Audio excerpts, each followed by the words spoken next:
Oh, hey. Alright, there's been a lot of stuff that's been going on in professional wrestling. Well, mostly TNA, but... And, I don't talk about Quinton Jackson, his retirement first.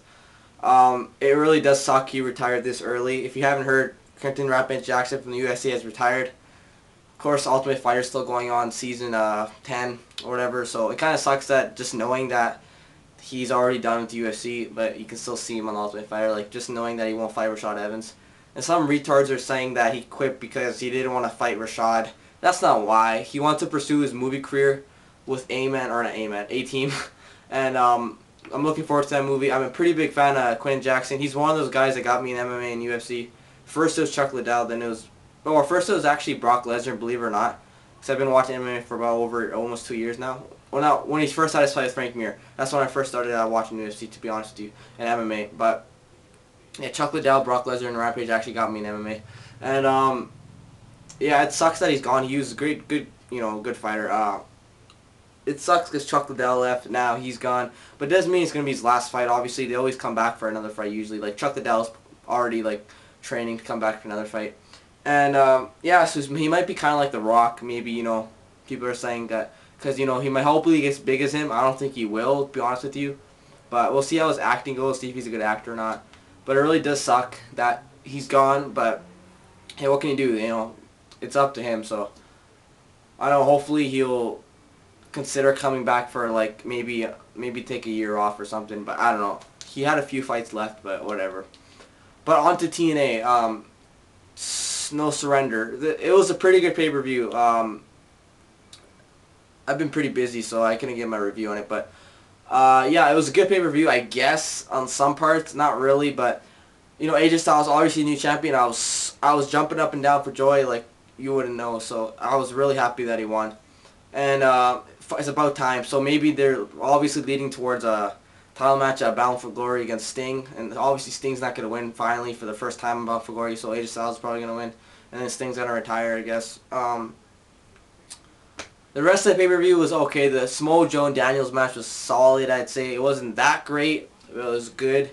The Lethal Lockdown match is probably one of the worst out of all of them. 2005 was pretty bad too, but this was a little bit... There wasn't really a big spot in the match.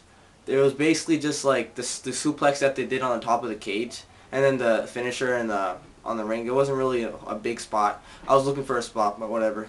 And the rest of the pay-per-view was mediocre. The ODB and whatever his name is for the Knockouts belt, that match surprised me.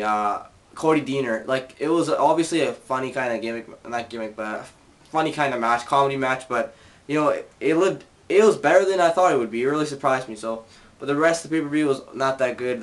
Kevin Nash and Abyss was atrocious.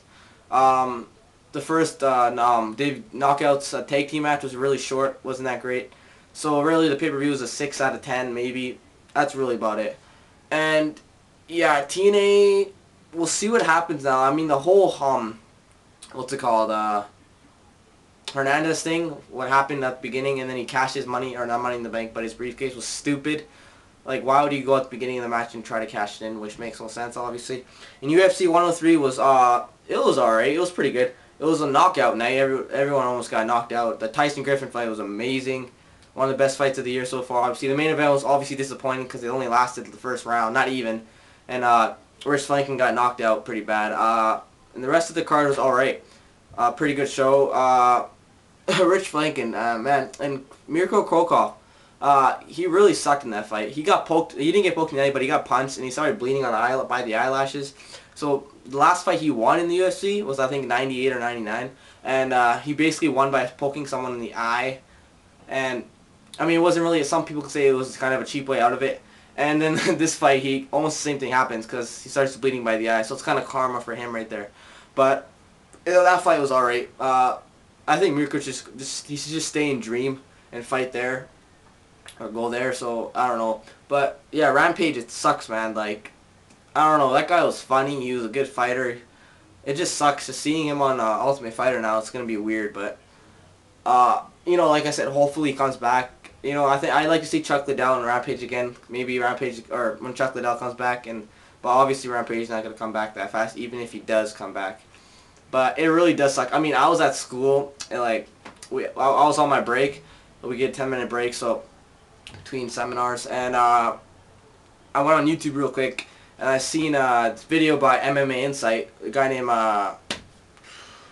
fuck, I forgot his name, but yeah, I seen a video by him and I was shocked. Like, I told my friends were like fucking looking at me like I was joking, but I even showed them and I was shocked. So it really does suck, but yeah, that's about it, man. TNA's pay-per-view is okay. We'll see what happens now.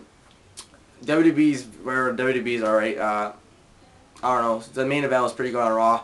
Hell in a Cell's looking alright, I guess. And UFC was pretty good. So, of course, Rampage sucked. But anyways, so that's about it. Peace.